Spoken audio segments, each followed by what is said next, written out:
think he was and he is a terrific human being. Won a world lightweight title. Had an appealing style. Shem has an appealing style. He has a style that makes for eyeballs to go to wherever he is and have interest in watching him. But I thought Juan Diaz was, as I'm talking about, a real positive role model, a positive influence in a sport that sometimes doesn't get the recognition it needs in those areas. And there's people that conduct themselves in those areas in that kind of way. But again, the media drifts to the more sensational stuff sometimes, and the negative stuff.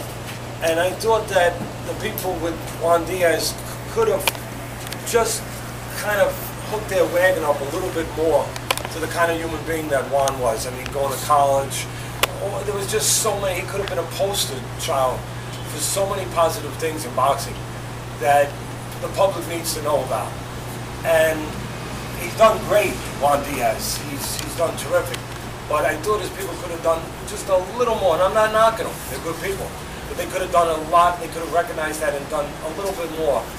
And I think that Shemuel's people have an opportunity here to kind of pick up the ball where it was dropped a little bit in that case and kind of take up that sort of path that I saw for Juan Diaz and be that poster boy for boxing, for all the positive things that are in this sport. I mean, you got a person who has to walk that walk to the ring that seems like it's about 20 miles long, and then those steps that feel like it's Mount Everest, and not to mention the night before that they don't sleep, and and then get in the ring and do the opposite of what human nature is, to avoid conflict, to find a way to survive, but to run right into it and to face it in that kind of courageous way and kind of disciplined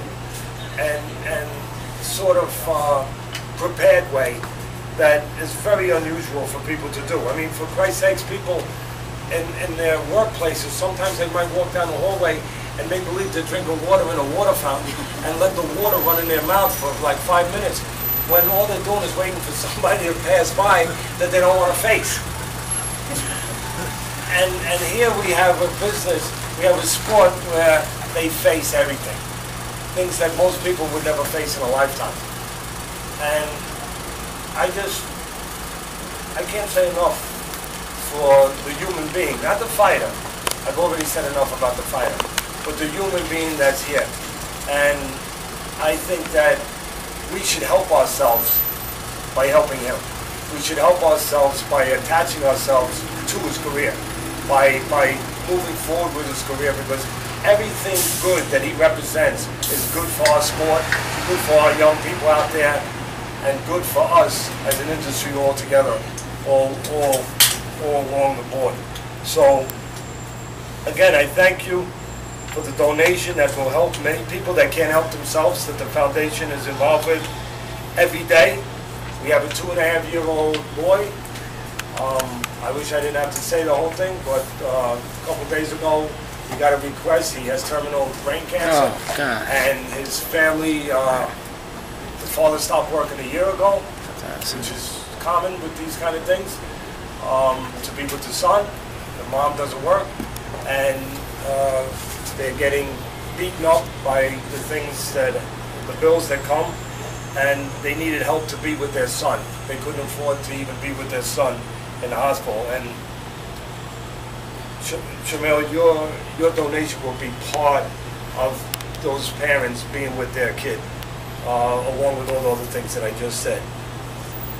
Thank you for being the person you are. Thank you for raising the son that you raised. And thank all of you for supporting this person.